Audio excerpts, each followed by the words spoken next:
So I'm back. I'm back in Cuenca. I'm back in Ecuador, in my hometown, my second home. I love it here.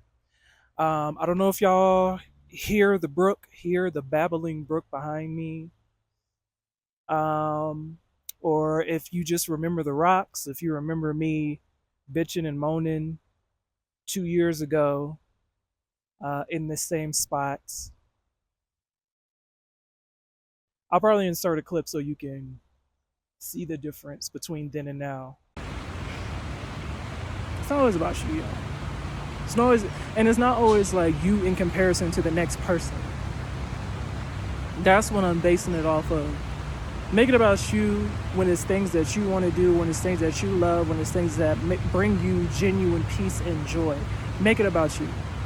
But if you're just trying to compete with the next and be better than the next and have all these accolades just to so you can boost up your ego, then it's not about you. It's not about your ego. It's what's coming through for me. It's not about your ego. You know, like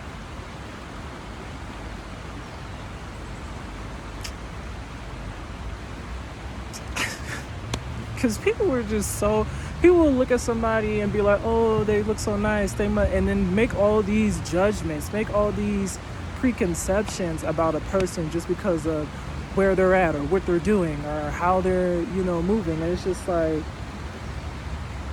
that's been the issue with me and people who have been keeping an eye on me. And my thing is like, I'm only here to spread light. I'm only here to like be of service. That's all I've ever tried to do. Now, if you are triggered by that, I be telling people, I'm trying to help people, you know what I'm saying, move through and work through their triggers so you're not triggered when you see light. So you don't feel the need to like come outside yourself or to like try to undermine people when you see light, or try to judge it, or try to be like, oh, well, that's just for show, or that's just, it ain't real, or that, whatever y'all be thinking about. It's just, it feels weird being in this position, like having all eyes on you, having people look at you and not engage, not say nothing. And a complete stranger from Switzerland gave me 2 hours of her time just to like let it off, because she could see past the facade. And don't get me wrong, she peeped that I was fly. People see that I'm fly, but that's just me. They also know that that's just how you are. Like, I'm not trying to stun on nobody. Fly people need shoulders to lean on too. Like, come on. What you are? Well, I gotta look busted in order for somebody to give me a hand, in order for somebody to support me, in order for somebody to listen or engage. I want me to look dusty. Is that what you think light workers look like? No, we be out here barefoot in burlap sacks. Like, get out of here. No, I'm not. That's never been me, so it's not gonna be me now. You know what I mean? It's like, please, y'all not gonna see me sweat. If that's what y'all looking for, y'all want to see if this light working business is gonna take off, or really what she talking about, or whoop-de-whoop. I'm not dumb, I'm not slow. I know y'all are out there, not here on this planet by myself. You see what the deal is. You got one or two options. You can get with it or get lost. In between the 2 years, quick little updates. Again, trauma response quick. It's not going to be quick. Just hang in there for the ride. Hang in there as I walk you through my process of unpacking trauma, dissecting the lessons, and moving on to the next phase of life. In 2022, I was so confused as to what the hell I was supposed to be doing. Like, what's supposed to be? What's the gag here? What's the, you know, what's the task at hand? So, and money was looking funny. You know, funnier than what I was used to. It was a test of my resourcefulness to see how well I could, or this is the way I took it.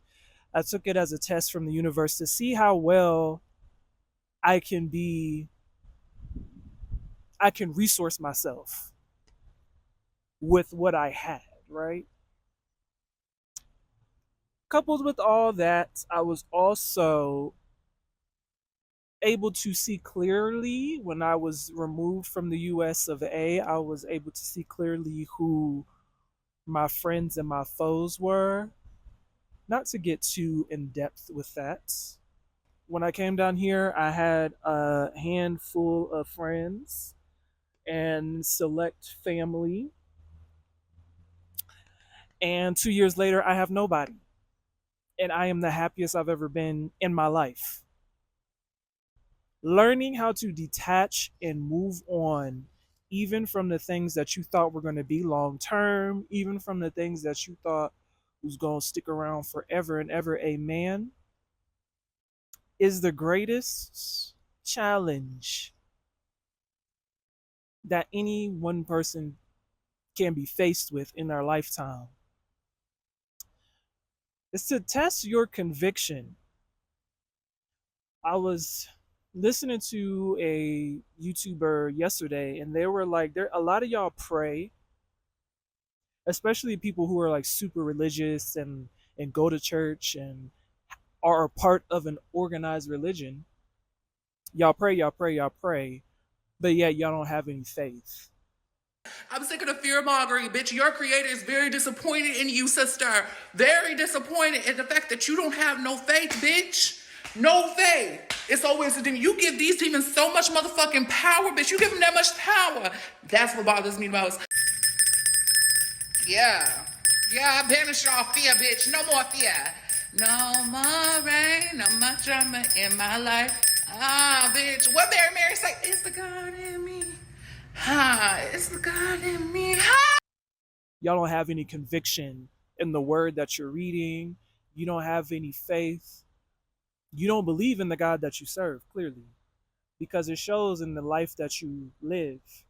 Is very unfulfilling, is very safe. People live a very scared life because they don't know what's going to happen next and they fear the unknown. But yet you're praying to this God to guide you and lead you, and protect you, but yet you still roam this earth as if you have no protection, as if you have no guidance, as if you have no God. And that was my lesson too in 2022.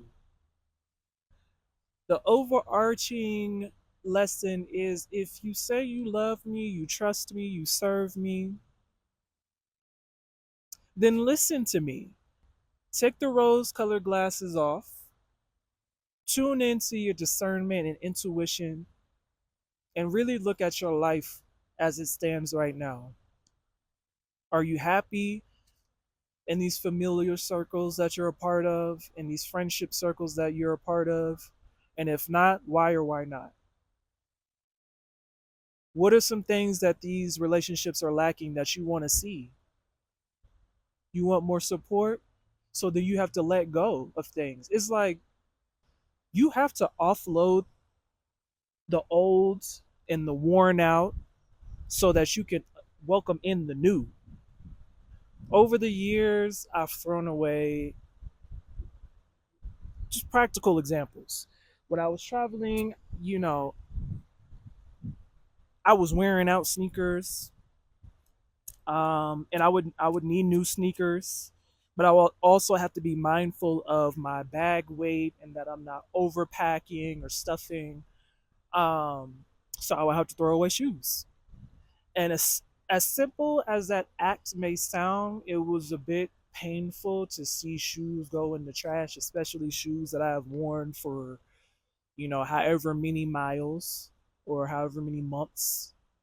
And I know that they were worn out. I know that they had holes in them. I knew that, they were no good for me. They was hurting my ankles, my toes. I was getting bunions.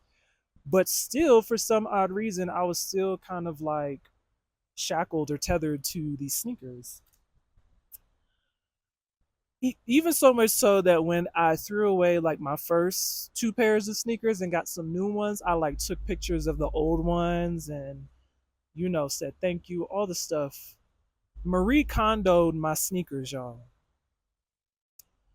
And that just went to show me how attached I was to a lot of things in my life, people especially. And all I kept hearing from Spirit is that if you want better, you got to let go of the familiar. If you want better for yourself, if you want more, if you want happiness, then you have to be willing to let go of what no longer serves you. You have to be willing to let go of the old. It's not saying that these things did not have a purpose in your life. It's not to say that these things did not have their grand moments, did not have their lessons, did not have their good times. It's not to say that it was all bad. But it is to say that it has ran its course. And the longer that you hang on to it past its expiration date, the harder it is going to be to usher in the new. You're going to be blocking the new. The harder it is going to be to move on.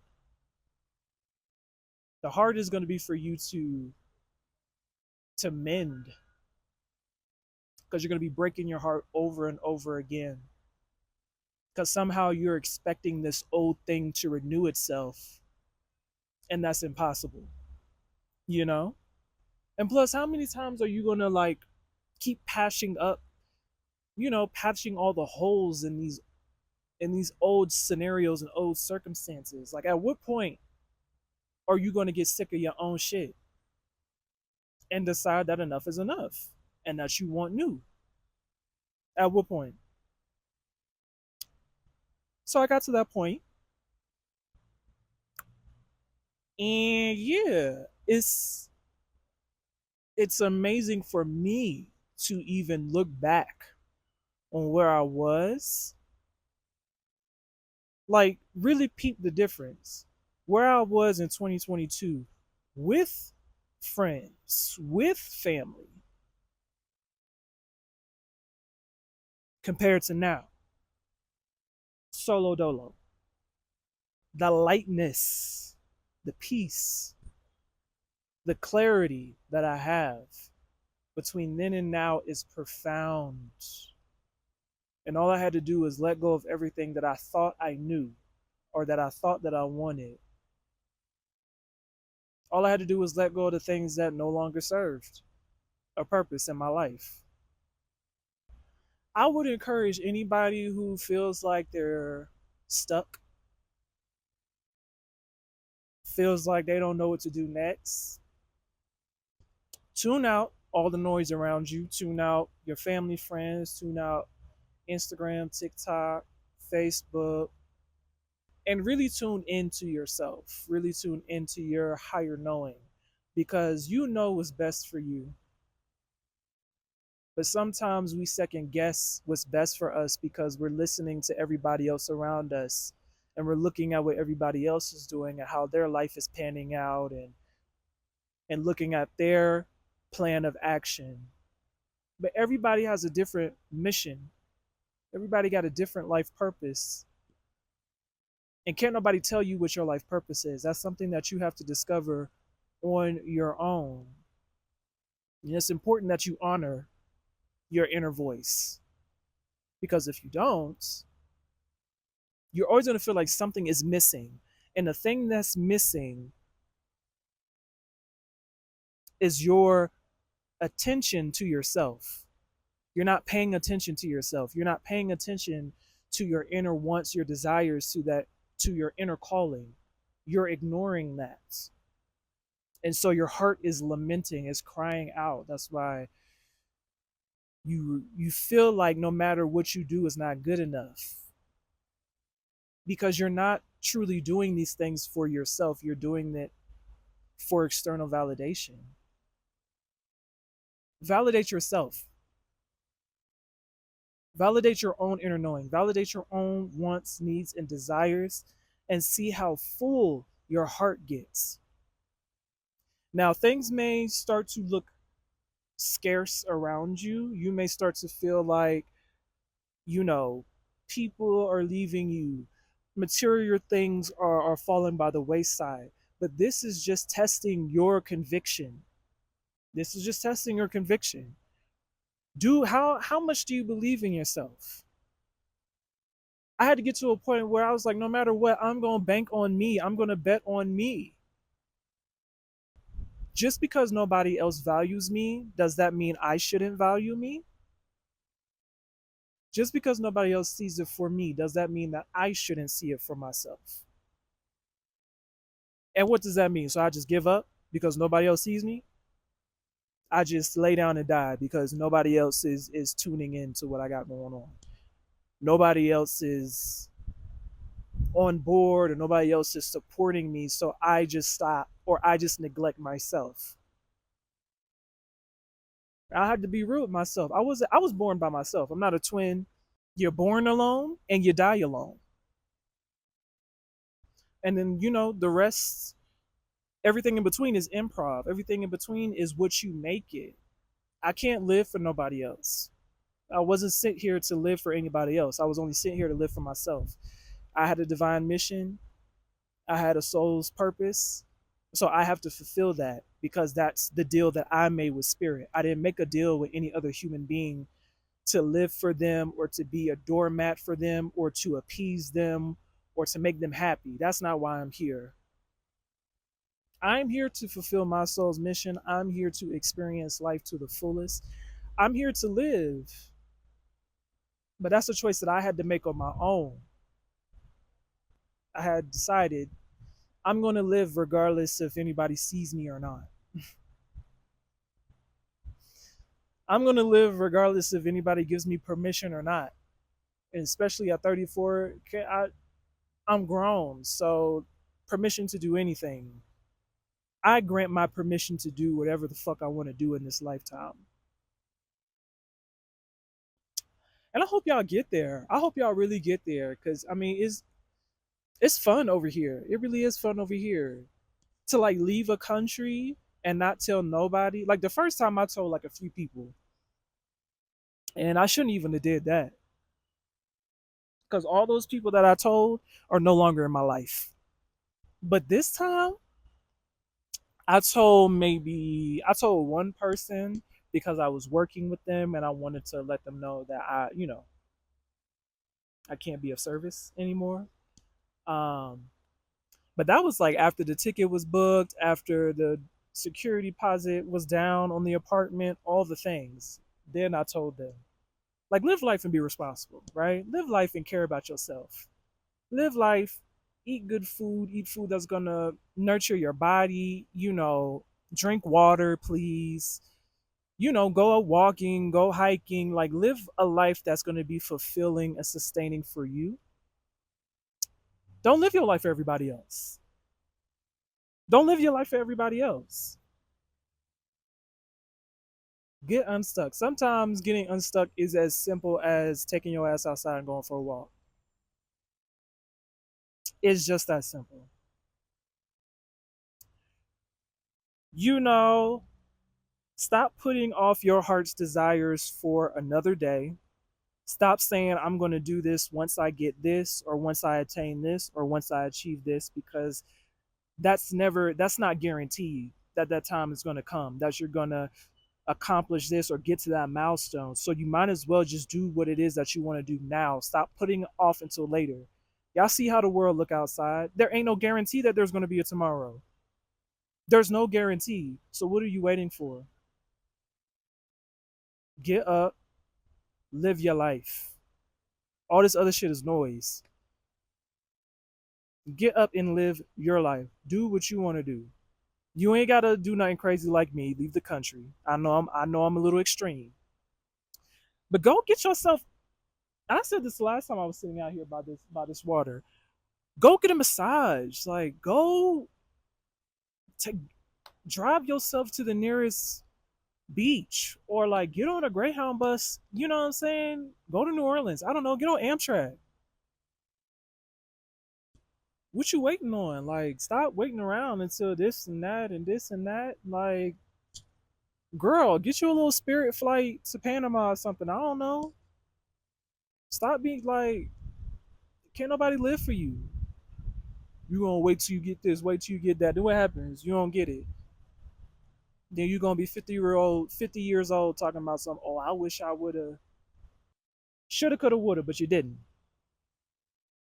Shoulda, coulda, woulda, but you didn't.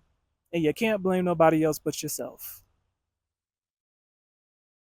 I'm telling you, when you get to the end of the road and you transition over and spirit is replaying your life, on the big jumbotron and asking you, why didn't you at this point, when you had that thought, when you had that inclination, when I put this on your spirit to move, to do, to experience, why didn't you do it? What you gonna tell God? Oh, because I was too busy doing for this person, for that person. What you think God gonna say to you? When God told you specifically to do something and you didn't do it because you were too concerned about some other person's opinion about you? How crazy do you think you finna look in front of spirit? She don't want to hear that. That's just like when your mama tell you to do something. When I told you to do something, why didn't you do it? Oh, because so and so was doing this and that. Okay, so if so and so jump off a bridge, you gonna jump off it too? Y'all remember that saying, right? That's what a lot of y'all are doing. Y'all better stop listening to everybody else and tune in. Child, stop listening to everything else that's going on outside of you. Half of that shit ain't got nothing to do with you. But I'm into here. And yeah, I'm sending you breeze. I'm sending you good food and coffee from Ecuador, y'all. Yeah, and I'll be back by this water, by this beautiful babbling brook to give you some more insights. I'm happy to be back, y'all. It's so pretty out here. Okay, y'all. Bye.